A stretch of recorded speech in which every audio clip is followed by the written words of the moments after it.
what we're seeing is, okay, we've got AI that in certain language pairs, in certain registers, in certain subjects can do some kind of passable job. Is it safe? Is it reliable? Those are enormous questions. Connected Conversations with Lena Petrova. Bridging Worlds, one conversation at a time. This is Lena Petrova with Connected Conversations, and today we are having a conversation about the legislative influence and the language industry job market. And we have Bill Rivers with us. Bill, thank you very much for coming here today. And before we start, I would like to have a couple of words about you personally, because to me, you have such a fascinating personality. You travel the world, you speak several languages. And also, if you don't mind, I'm going to list a list of initiatives that you worked on. The one that I'm familiar with, and I'm pretty sure you've done more for our industry, because you are well-recognized lobbyist and also advocate for our industry.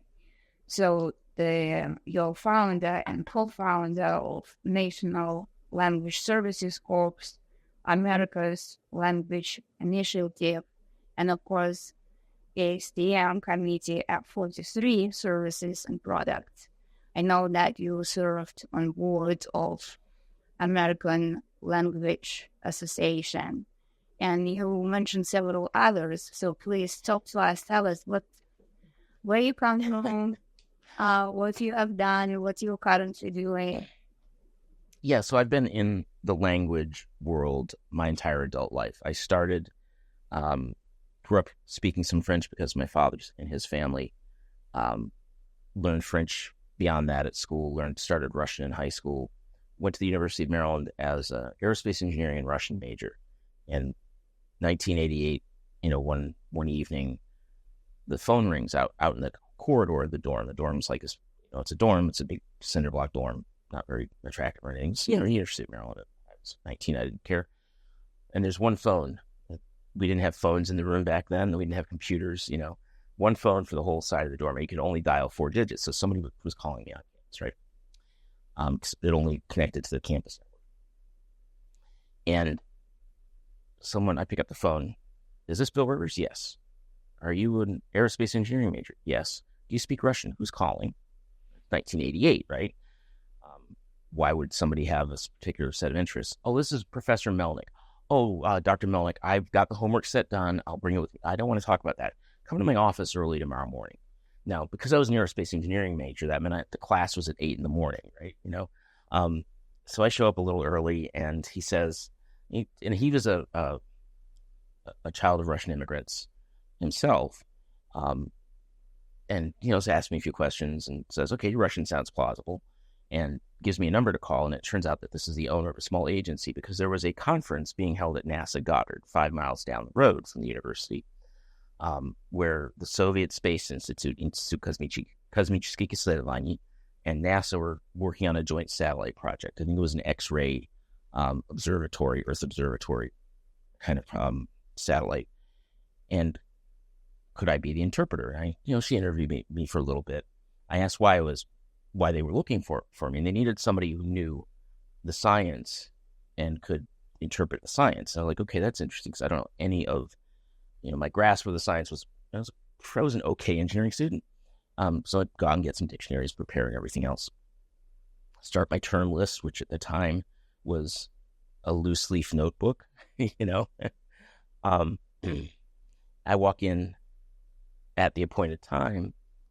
Someone hands me a microphone. Here's the director of NASA. Here's the director of the Soviet Space Institute. Translate their speeches. That literally what they said, right? That was my first introduction to the industry. And I worked as a translator and interpreter freelancer for 7 or 8 years. Got a master's and then a Ph.D. in Russian along the way. Went into academic research at the National Foreign Language Center and then the Center for Advanced Study of Language at the University of Maryland. Went to industry. Was 5 years the CTO of a small company in Roslyn, and then have spent the last 12 years as a lobbyist and advocate. But everything I've done since I graduated university has been, my career has been involved with language in some way. The latest thing I've been working on is the Safe AI initiative, stakeholders advocating for fair and ethical use of AI in interpreting. I'm the chair of the task force, which has about 600 volunteers. And I know we're going to talk about that quite a bit. My current business, which I've been running for 4 years, is about half of it is lobbying at the federal level on behalf of the language industry and some other language industry clients, the industry as a whole with the Association of Language Companies. And that's about half my business. And the other half is consulting in the online language learning space or in language access. So yeah, I do language, right?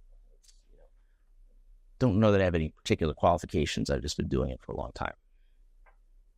Indeed. And you've done so much for our community. Thank you very much. And going back to our community conversations, just a couple of weeks ago on the Interpreter Appreciation Day, I spent the afternoon and evening with our interpreters, and there are a lot of uncertainty in the community right now. Linguists are really worried about what's going to happen, right? There is this AI buzz, AI revolution is happening, and there is a sense that, well, we are going to lose jobs, we are going to be replaced.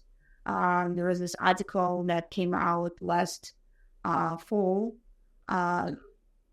from Guardian, and we were talking about US CIS using technology to interpret interviews at the border. Interpreters are losing jobs.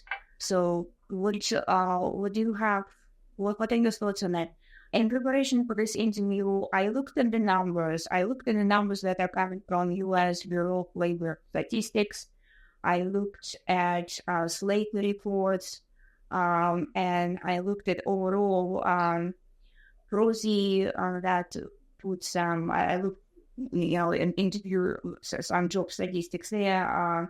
I looked at the jobs at Monster, at Glassdoor. So what I'm seeing is that with the next 10 years, 2022, 2032, there is a prediction that jobs will increase by 4% in our industry. I'm also seeing that with the 2022 to 2023, the annual increase in salary went by 6.4% in our industry. So the average salary went from 53,000 to 57,000 on federal level. There are some other numbers. So we're looking at the current per hour rate in our industry is between $27 to $30 per hour. And we can talk more about numbers as we go through today's conversation. But what is your sense? So the numbers, I think we have to be careful with those numbers only because, at least as I understand it, the way the Bureau of Labor Statistics does its calculations, it's based on a household employment survey that runs monthly, and then when they get enough cases, they aggregate it, produce the data. But they only ask about employees. So that's W-2s as opposed to 1099s. And then they exclude federal employees. So when I was the chief linguist of the National Language Service Corps, I was the first chief linguist of the National Language Service Corps as a contractor. We actually had to push back pretty hard on using the Bureau of Labor Statistics rates because we were going to be sending, the National Language Service Corps as a field activity of the Department of Defense, Defense Human Resources activity, and it allows people to put their names in a registry of U.S. citizens to speak a foreign language to be called up voluntarily to go serve as temporary intermittent federal employees. I forget what the exact term is. But I pushed really hard to use the federal database. Like, there are all these people who work as GS something or other, what's the median GS level? And I think the median GS level at the time for federal linguists, as they're called, was a GS 11 or GS 12. And that was a lot more than what the Bureau of Labor Statistics rates have. So that's a long-winded way of saying that you've got to be careful with statistics and pay attention to where they come from. For example, the American Translators Association's compensation survey says the median prorated earnings are $80,000 a year. That means that, if you worked full-time, and it's even higher for the interpreters in the ATA. But then that's self-selected, right? Those are the people who are motivated to join the ATA, presumably more established in their careers, more experienced. So if you step back, say, okay, we know that the demand for interpreters and translators will continue to increase. It has been increasing at roughly the same 4 to 5% a year for a very long time. You have to take the salary numbers that are in the Bureau of Labor Statistics with a grain of salt, because there's a lot of variation. But I think the technology is actually going to, as it did with translation, the machine translation created a boom for translators. All sorts of content was now accessible, and clients would say, okay, well, we want that. Now we want it at a better quality, so let's get the humans involved. The throughput changed, right? Now, that won't be exactly analogous in interpreting because it's in real time. But I think we'll see similar changes. We'll see new use cases opened up by AI, a different role in some cases for humans in the loop, or humans in control, or humans monitoring the AI. But I think in the long run, we're going to see an increase in jobs. It may be disruptive in the beginning. And you talked about USCIS and their use of AI for credible fear interviews, other types of asylum interviews. Well, they still have a human monitoring it, and that human is an interpreter. Now, it sort of begs the question, if every single one of those conversations needs to be monitored by a human interpreter, why not just use the interpreter? Because you're paying for the AI and you're paying for the interpreter. And the shift there was actually interesting because unlike the Executive Office of Immigration Review, which is in the Department of Justice, USCIS, U.S. Citizenship and Immigration Services, is in the Department of Homeland Security. So even though it's an administrative hearing, they treat it differently. So in EOR, which is the immigration courts, the U.S. government provides the interpreter, and it's usually contracted interpreter from one of our bigger language companies. But heretofore, if you were an asylee and you had one of these hearings with USCIS, you had to bring your own interpreter. And that interpreter was monitored by a contract interpreter the government was paying for. And so, okay, once again, we had two interpreters involved. We just have one, or we have a machine and a human. And we'll see how that plays out. I know there's a lot of interest in, there's a lot of interest in the use of technology, right? And that's kind of I used to think it was an American thing. Like, we all like our technology. We all want, like Google Maps, the ubiquity of Google Maps right now, and we let the technology train us to some degree. Like, my son is 20 years old. 21. I don't think he knows how to read a map or where to even get one. Like, because when you drive into Maryland on 95 from Delaware, they're not handing free maps out anymore at the rest stop, right?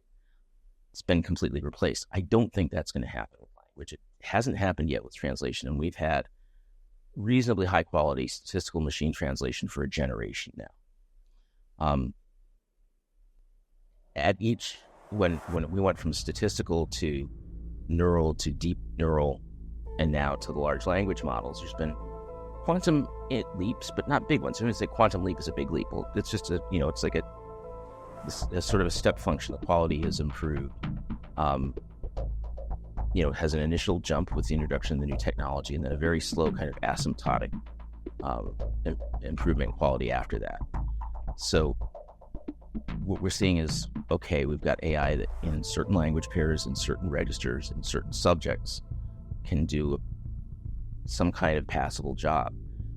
Is it safe? Is it reliable? Those are enormous questions. And then because you've worked in supported language access in the medical and judicial context, there are real questions about who owns the data, data security, and patient privacy that have to be answered too.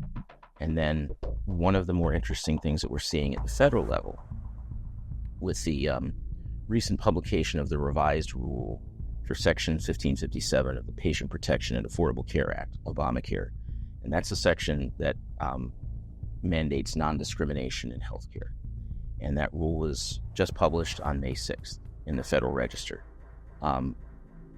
The section on language access has a couple of interesting provisions. One is that you can't use raw machine translation without a human reviewing it. It's now a regulatory requirement. It has the force of law. Reason for that is, the proximate reason for that was a civil rights complaint that was filed in May of 2021 against 19 state departments of health because they were using raw Google Translate for COVID mitigation and vaccination information. There was a sentence on the Virginia Department of Health website that said, "La vacuna no se necesita." And if you speak Spanish, it's a sentence.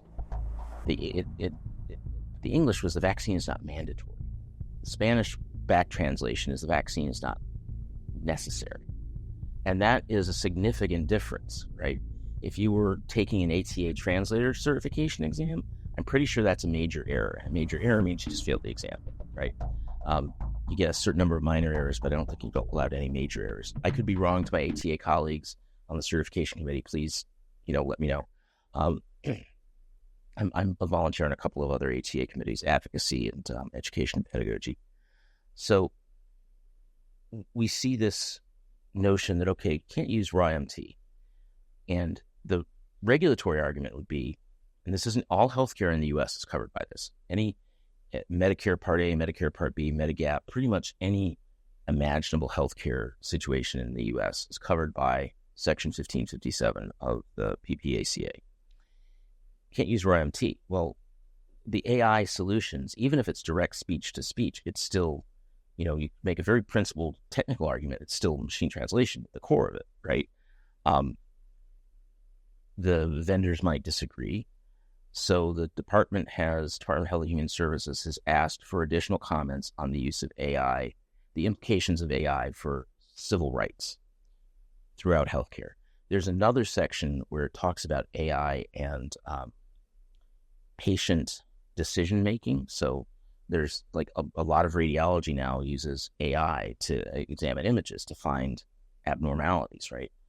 And it makes it clear that if there is a civil rights violation because of the AI, because of some kind of bias built into the AI or some other errors, then the medical provider is also liable. And that assignment of liability to the medical provider is probably, if that were extended to the use of AI in interpreting in the medical context, it's assignment of civil rights liability. That is not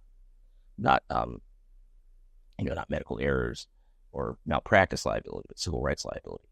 That would also be kind of force a better conversation around the use of AI in that context. We know that people are experimenting with AI. We know there are vendors out there that want to, peel off a client here or there. And I think so I come back to Safe AI, where we did these two major studies, one both in safeaitf.org, all run together. A major survey, 2,500 plus respondents on their perceptions of AI's utility, safety, applicability, etc. And then a qualitative study by our deaf advisory group, where they had, I think, 7 or 8 webinars with deaf participants to talk about the use of AI in the sign language space.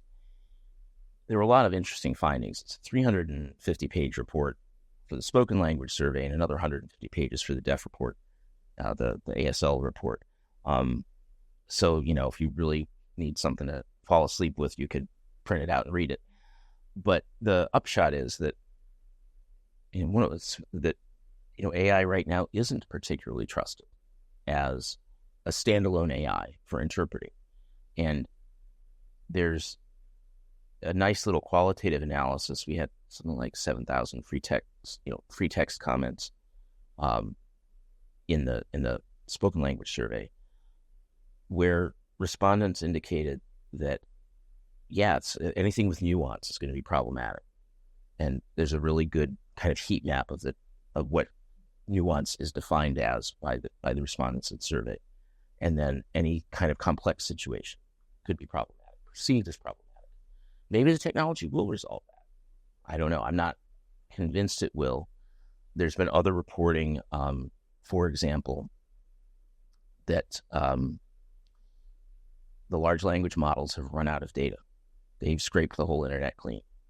So the argument that if we have enough data, it'll keep getting better. Well, if there's no more data, then that sort of, vitiates that argument. And then other reporting, research paper by Amazon researchers, that most of the non-English data online data is actually machine translated from English. So if you're using that data to build your large language models capability to do machine translation, you're already starting with machine translated data. You're not starting with data generated by, by competent native speakers or by humans. And that the data, there was a report by Slater last fall that the total, collection of online data, 80% is in English.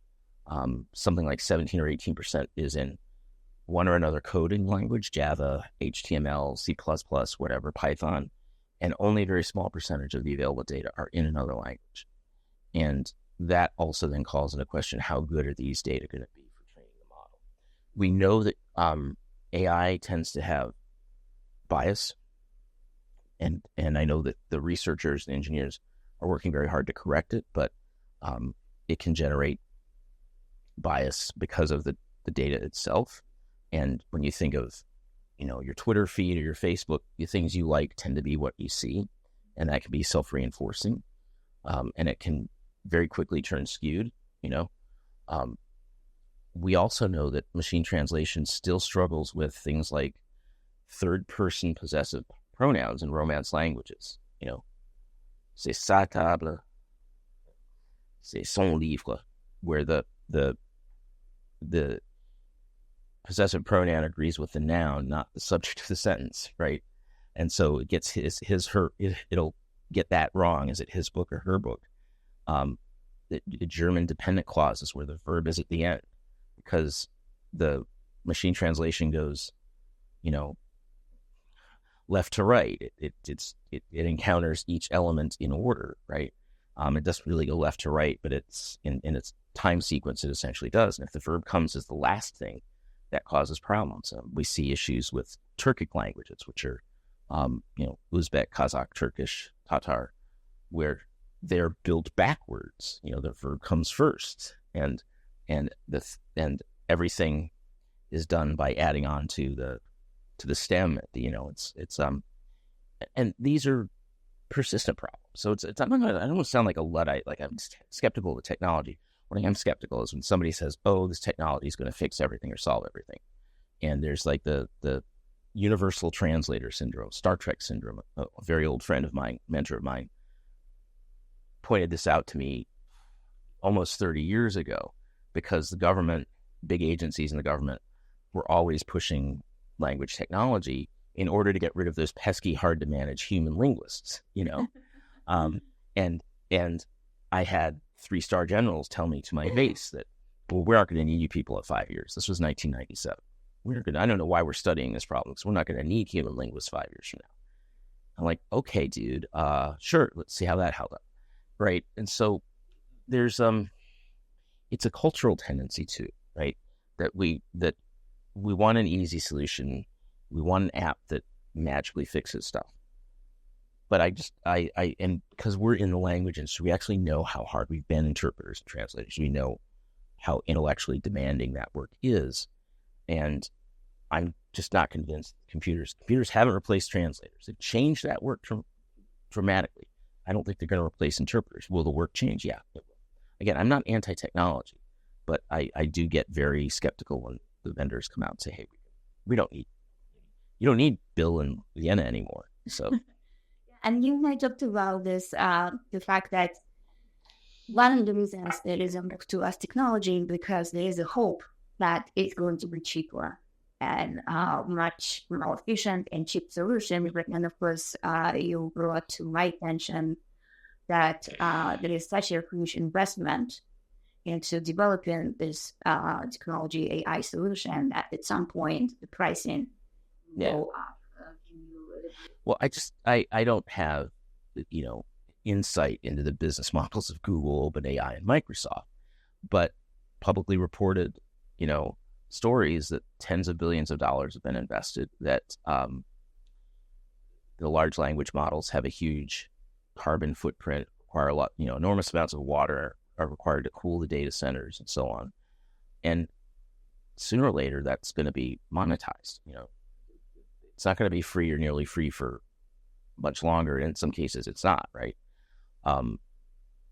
But then you get back to this pernicious issue of the cost, especially for language access, where, hospital systems, school districts complain that, this is an unfunded mandate, and I'll get to that, and they don't have the budget. There's no support for language access. Because it's a civil rights requirement, you don't get extra money for not discriminating. You're supposed to not discriminate in the first place. And that is supposed to be a core function of your healthcare system or any recipient of federal funding. So in general, the theory behind the Civil Rights Act is we're not going to give out extra money so you don't participate. It's sort of a perverse incentive to not discriminate. I said participate, I meant discriminate. That being said, in the real world, if there were better funding, better support for language access in education, in the legal system, in the healthcare system, that would take a lot of the price pressure off, because when it really comes down to is the price pressure. And there's 30 years of medical, really good peer-reviewed research in medical journals showing that, unambiguously showing that the provision of language access results in better patients' adherence to instructions, whether those are discharge or, prescription instructions, what have you, fewer readmissions to hospitals, fewer malpractice claims. So we know intuitively that when you provide language access, patients have better lives, and it saves hospital systems money, saves medical providers money. And so now there's an ongoing meta-analysis of the literature trying to show what the actual ROI is. And there are savvy healthcare systems that invest in the provision of language access, that take it seriously, and they can track that impact on their bottom line. All this comes back to price and cost, and say, oh, there's this cheaper alternative out there. Okay. Well, I'm talking about this, so just say there are other factors involved, and some of those other factors might be addressable, are being addressed in some cases, and might mitigate against, doing it cheaper. Like, we all want it better, faster, cheaper, except then, you can have two of the three, right? And that's what I learned in business. You have two, you can have it better, faster, cheaper. You pick two of the three, right? I think we got a little off topic. I do that. So to come back to the role of AI, especially in interpreting, is I don't have a crystal ball. I can make these general predictions. In the civil rights space, it's been made very clear by senior people at different departmental offices of civil rights that the use of MT alone, no humans involved, or the use of AI alone for interpreting, will not be in compliance with the civil rights obligations for language access. And I think that's one of those market conditions that we talked about before, where the hype is going to run into reality. Say, no healthcare system, no state court system wants a federal investigation. And so I think they're going to be properly cautious as we get more awareness of this and of the regulatory changes. At the same time, I know the federal government is also looking at how to integrate AI across its operations, and language access will be one of those points where that question comes up, and we'll see how that goes. But people on the inside, the people who are responsible for department-wide coordination that before I came here. But we're having a webinar on the updated language access regulations, and they're actually pretty positive. So ALC, ATA, and a number of other associations provided a lot of input to the Department of Health and Human Services in the fall of 2022. The draft regulation was published for public comment in August of 2022. HHS had more than 75,000 comments, and it figured out that about 11,000 of those were actual individual comments as opposed to kind of, email campaign comments. So it took them a long time. They have to respond to every comment and consider every comment, which is just the way federal regulations are written under something called the Administrative Procedures Act. So we worked very hard, and we got a lot of really good changes into that regulation. So, for example, it restores the requirement that patients are notified of their civil rights and of the availability of language access. That had been removed by the previous administration. It requires that any healthcare provider with 15 or more FTEs at a given site, or in their overall, I think it's at a given site, I don't want to misquote it, must have a civil rights coordinator and must have a language access policy. I've mentioned the requirement about machine translation. It extends language access requirements to Medicare Part B. So Medicare Part A is the free, but it's not free because you pay for it through your FICA, but that's when you hit a certain age that pays for your hospitalization. Medicare Part B, which you also pay for, but also there's also a small monthly premium usually. That's your doctor visits, your outpatient visits, your physical therapy, what have you. It extends to Medigap. I learned so much about Medicare when I did this. So it actually brings pretty much the whole healthcare system in under the provisions of Section 1557. So I think that's going to really boost that part of the industry as these regulations take effect. Some of it takes effect immediately. Some of it takes effect 100 days or 150 days or 300 days. And as there's more education of both LEP communities and of medical providers. So that's one very important regulatory piece that we were working on.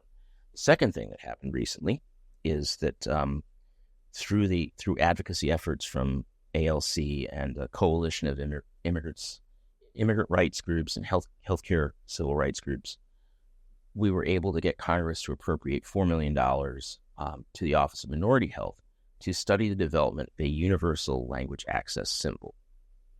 And the idea being that this symbol could be put up in any healthcare facility, and you would know that you have, they will provide an interpreter or translated documents or what have you.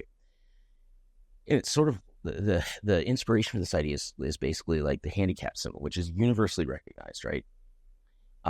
It's a little more obvious than an interpreter symbol, but it's actually pretty abstract when you actually look at it.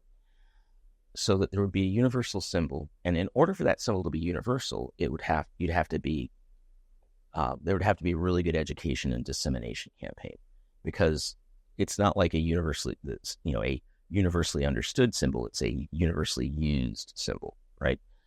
There is a symbol in Australia, and people can look it up online, the Australian interpreter symbol. It, again, pretty abstract, and there's three stick figures, and these two are speaking, and there's somebody in the middle.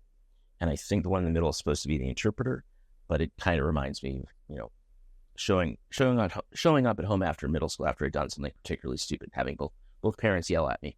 And I apologize to my Australian colleagues because I know a bit about the history of that symbol and how much effort went into it.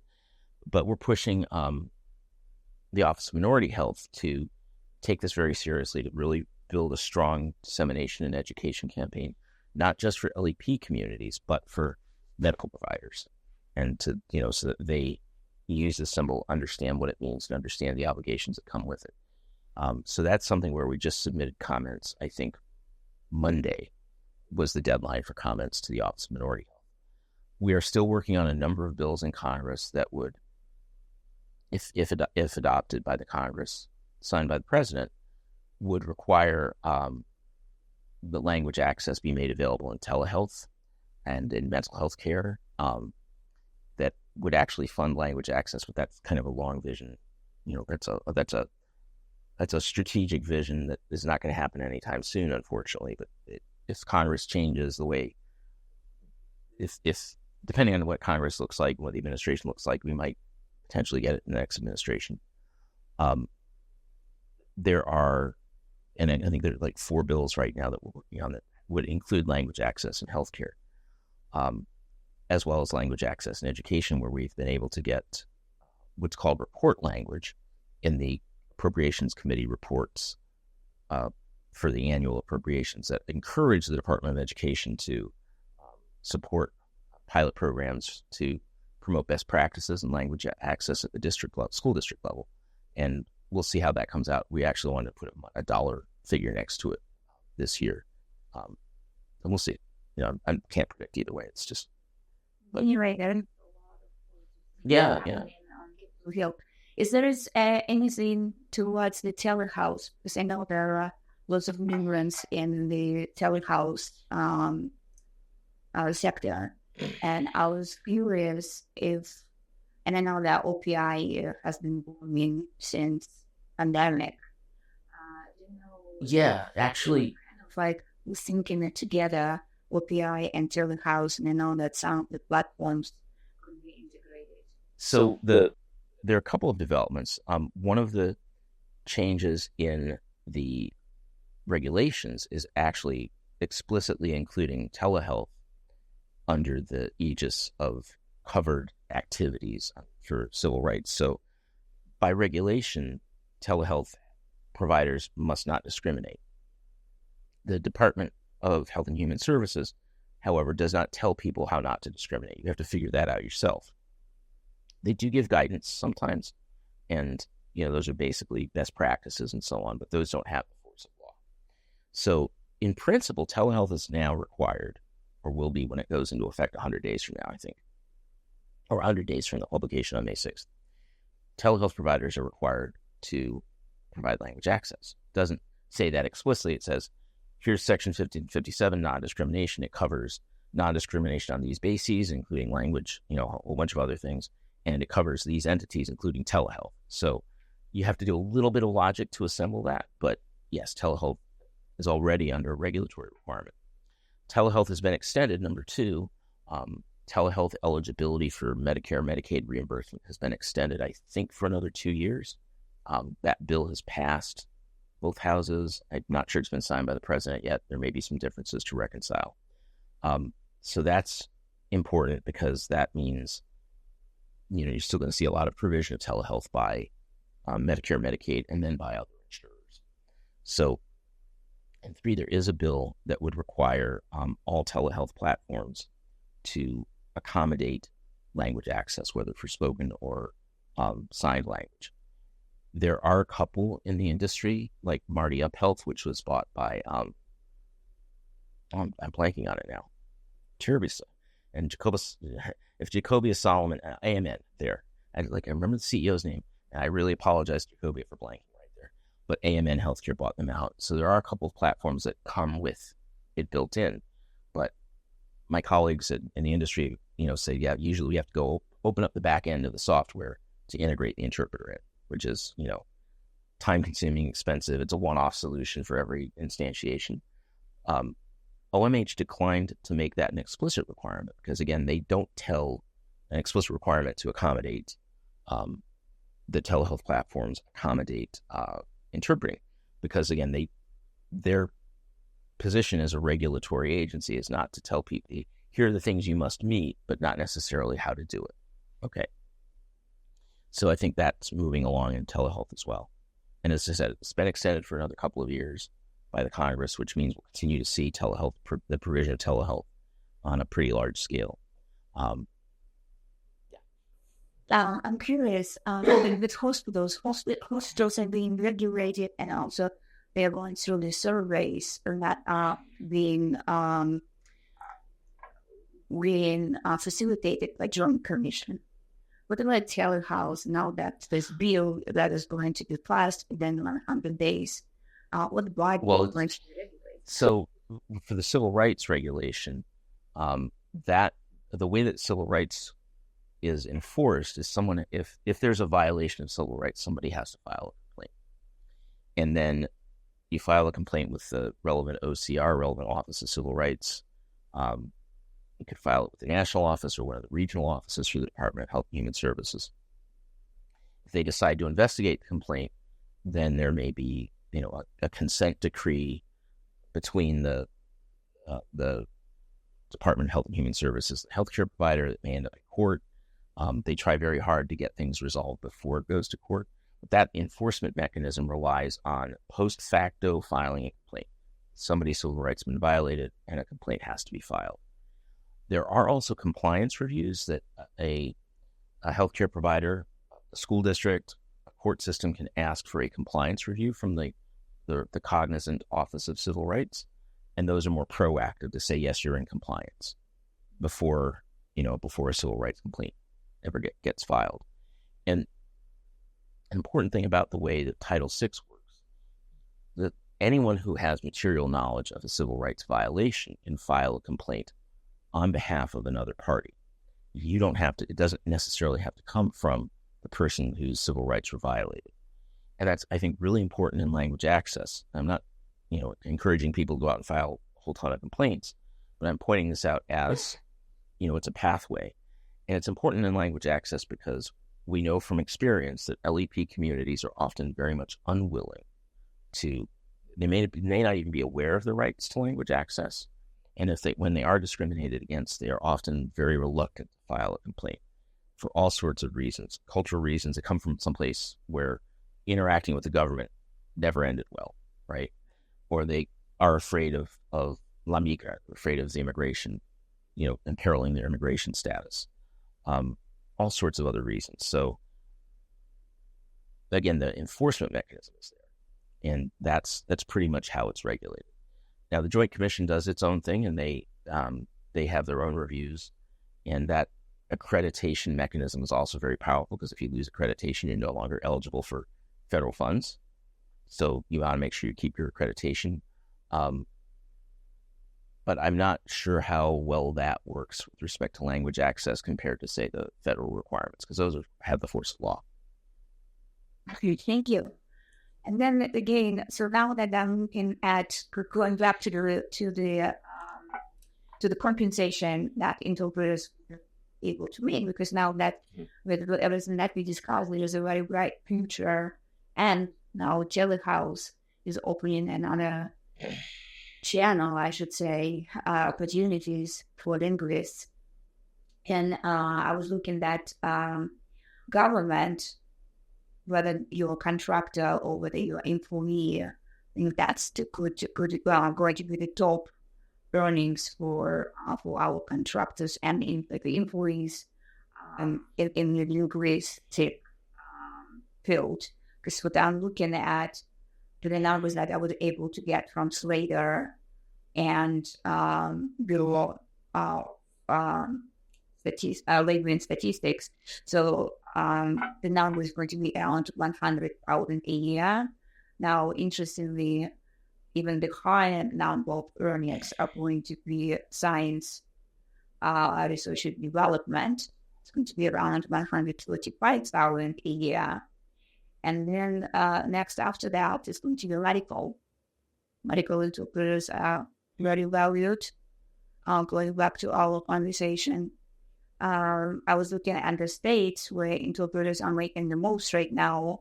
Those are Virginia, DC, Vermont, Maryland, and New York.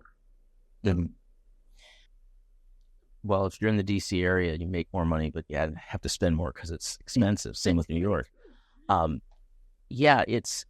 everyone's going to make that, but if those numbers are accurate, and that is a good, promising future.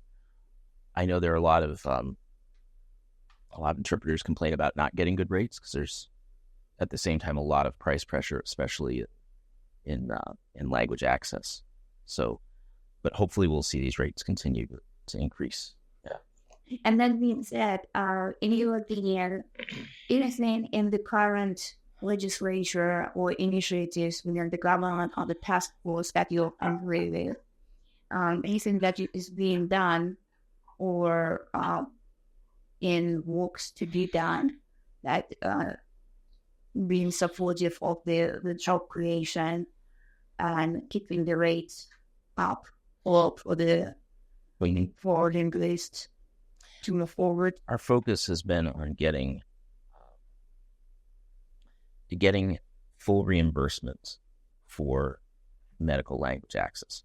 There is a Medicaid program of partial reimbursement.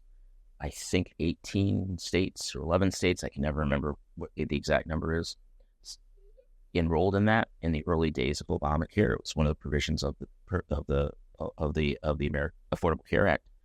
And I think one state just signed up again. For a few years, the program was closed. No new states were allowed to sign up. That's only partial reimbursement. We'd want to see full reimbursement. That would bring a different set of challenges, because if Medicare and Medicaid are fully reimbursing language access, what usually happens, if Medicare or Medicaid does something, then all the federal employee programs, all the other major healthcare insurers pretty much do the same thing. There's some variation, and it's not a guarantee that they would follow in line to do that. But Medicare and Medicaid were providing full reimbursement, then we'd have to worry about the rate that they provided. We have to go lobby on that issue. But in some ways, that's a challenge that would be a lot better than trying to get them, trying to get money into the system. If we get the money into the system, then we could worry about the rate they provide. And we would have other allies there. You think of it like if language access is a cost center for a healthcare provider, well, what do you do with a cost center in a business? You minimize the cost, right?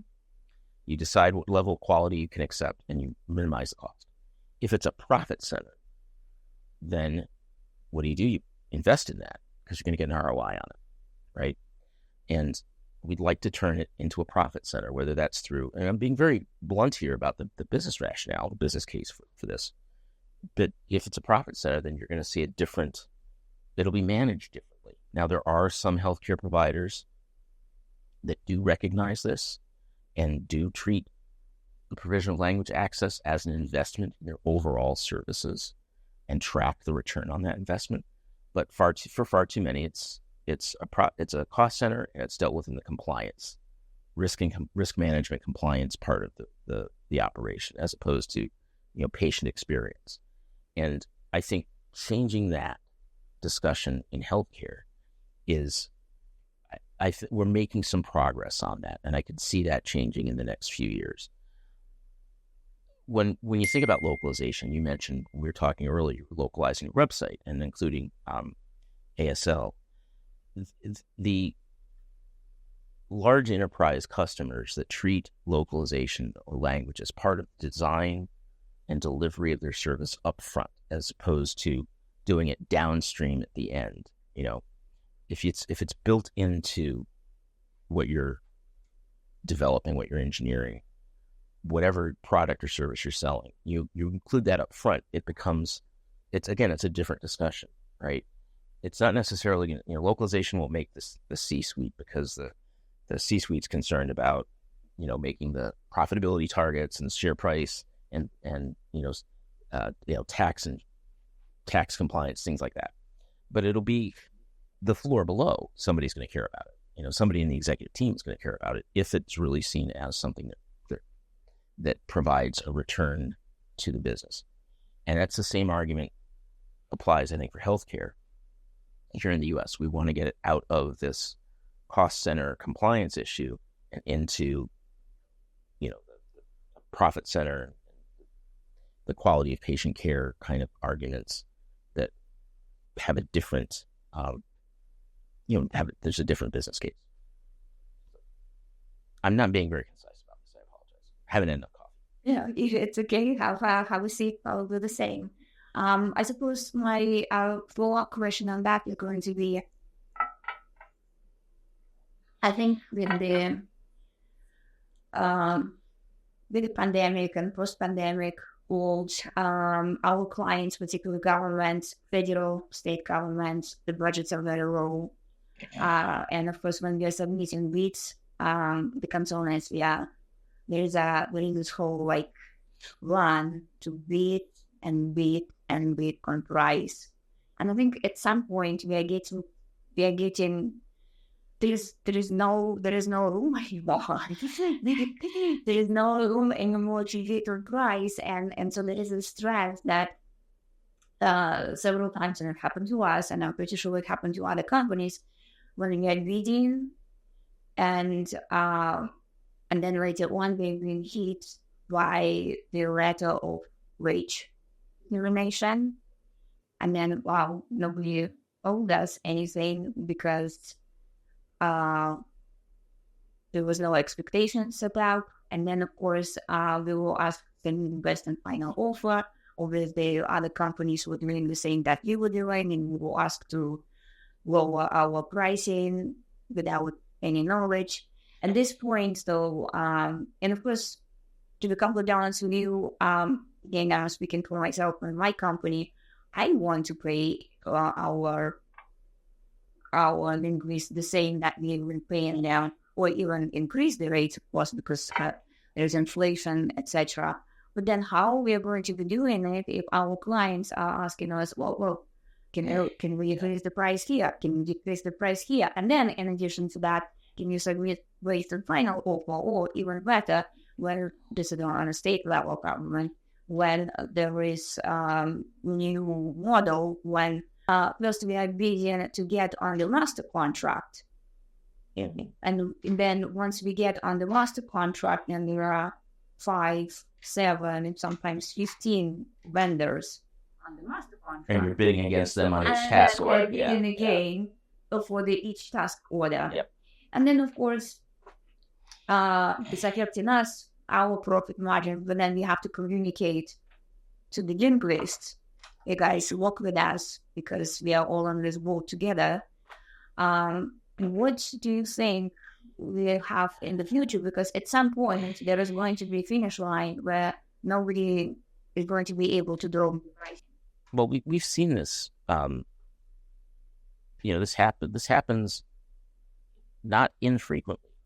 Sometimes with very large federal contracts, where, especially in the LPTA arena, lowest price technically acceptable, which is what you're talking about, take the low bid, and then the low bidder can't even perform because they can't get any linguists to sign on at those rates. Okay. One of the things that we were able to do when I was with JNCL Nicholas, Joint National Committee for Languages, National Council for Languages and International Studies, is in 2016 and 2018, we got language in the National Defense Authorization Act, which it's the one bill that passes every year, that and the appropriations bill, that limited the government's ability to use price-based acquisition methods in the procurement of knowledge-based services. And that was specifically because the Department of Defense Language Institute Washington office had an RFP go out, and under LPTA, lowest price technically acceptable. And you know what it's like to write respond to an RFP.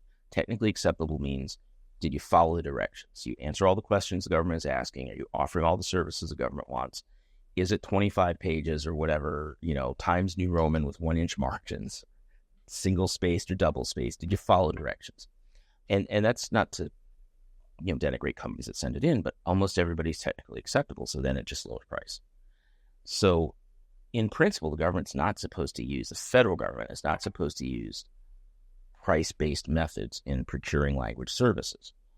We've had anecdotal reports of, okay, the blanket purchase agreement, the multi-vendor vehicle, was bid best value, but now the task orders are coming out as LPTA. Well, we're not supposed to do that. And quietly been feeding these to the offices on the Hill when I get reports of them that created these provisions in the NDAA. What I've seen over the last 6 years since the final version was passed is that in fact the government does seem to be moving away from price-based methods, and is adhering to the law. And there have been cases where an RFP comes out for language services. An RFP comes out as LPTA, or the dreaded reverse auction, and somebody protests at the stage when the RFP is issued. And so the agency pulls it back, reissues it. Now, whether they're really doing best value, or are they just saying, okay, these all look pretty good and we'll take the cheapest one. I mean, we can't really control that. And I'm not going to claim that we're ever going to fix government contracting. I mean, you've been doing this for your career. I sold into the federal government space for a number of years, both from the academic side at a research institute, but also from the for-profit side. It's a tough space to sell into. There's always price pressure and there's always pressure on margins. I can't believe I survived that for 12 years, but I did. State and local governments, they're always going to be very price sensitive. And yeah, there's going to be a floor at some point.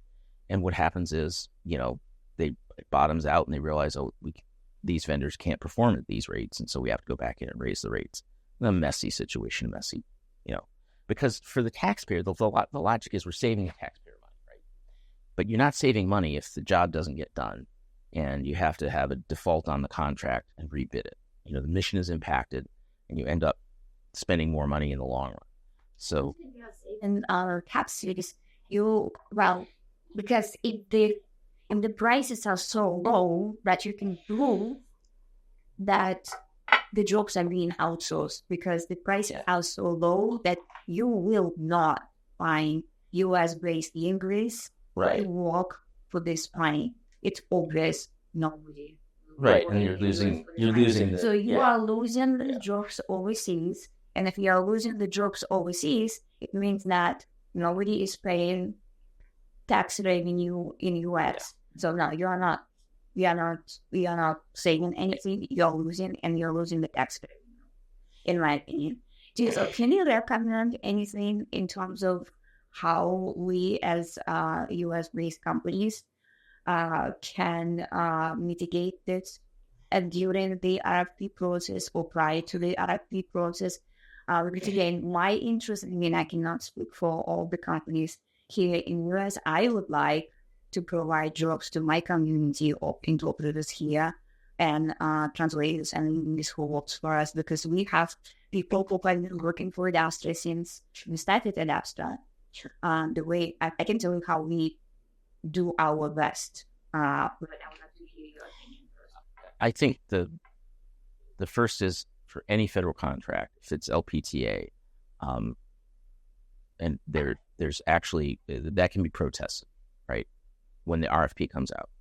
And that the ALC Knowledge Bank has some very good examples of those protests and the letters that were written to the various contracting offices as to how to go about that. So the Association of Language Companies Knowledge Bank. That's a tough one because, at some point, if it doesn't make economic sense for your company, don't bid on it, or you don't accept the award, right? I don't have much beyond that. Yeah. Business. So let's be honest. We are profitable and want to stay in business. And one of the things that we are doing right now, if we know that we are going to be receiving an adverse determination letter, and the good thing is, so going back to what you're saying, that the government is moving forward with that, not just that with the Department of Justice, that very often which determination letter comes then RFP. We noticed that with the USCIS, for instance, which in my opinion, it's very positive change. Because now that will be a opinion on it. Everyone has to bid those rates. Everybody has to, but at least we see what is the requirement to pay to increase on a federal level. And what we are planning to do, which was not all the time, because sometimes the government says right straight, we are going to be putting the cheapest on here. But the question is that can we just during the question and Q&A ask, are you going to be releasing the wage name letter? Are the requirements here? Because I think that would be just a relevant thing to do, and make sure that interpreters and linguists, translators are getting paid at least the federal minimum. That is a strategy, yeah. And again, if there shouldn't be used, they say, oh well, we're technically doing best value, but we're still going to press you on price. Then, I'm not a contracting lawyer. It seems to me that's a little dubious, but you'd have to, don't take my legal advice. I'm a Slavic linguist, for God's sake. So, talk about the fall of the years. I can do that, or evolution of the modern vocative in Russian. But I'm not a lawyer, so. Okay. Well, thank you very much. And now I'm sure that our linguists who are listening to our conversation, I'm pretty sure that they're going to be very excited to hear all the positive changes that are happening on the Capitol Hill and the Safe AI, all the initiatives that pushing through the UN team. So I was taking the notes here just to look at the summary of why AI is not going to be solution, at least for now, that we have liability issue here, that accuracy, reliability, data, sentence structure that is still not being addressed. And now, what would be your recommendation to our community of linguists, and what steps they can make so to stay relevant in the modern market? It's probably the same ones I'd always give is make sure you're getting continuing education, whatever your specialty in interpreting is. Think about getting a certification if you're in the healthcare space.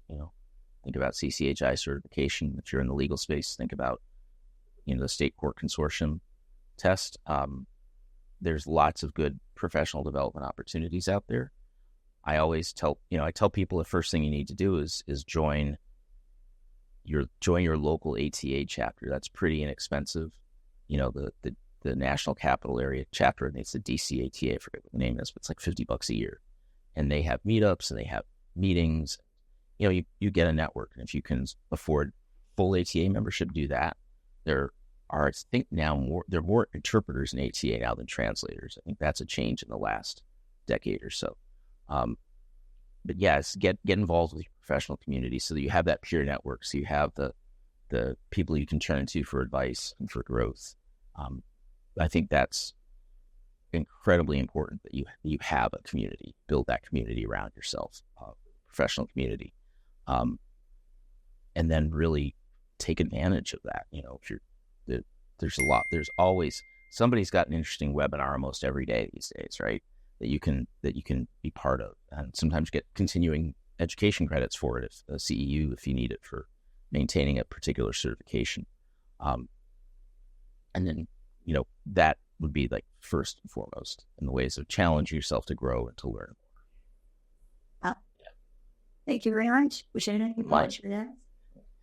Thank you very much for staying with us today. Thank you for supporting us, and please help us to grow our tester community. Share this information with your friends and visit our website. Thank you. Thanks.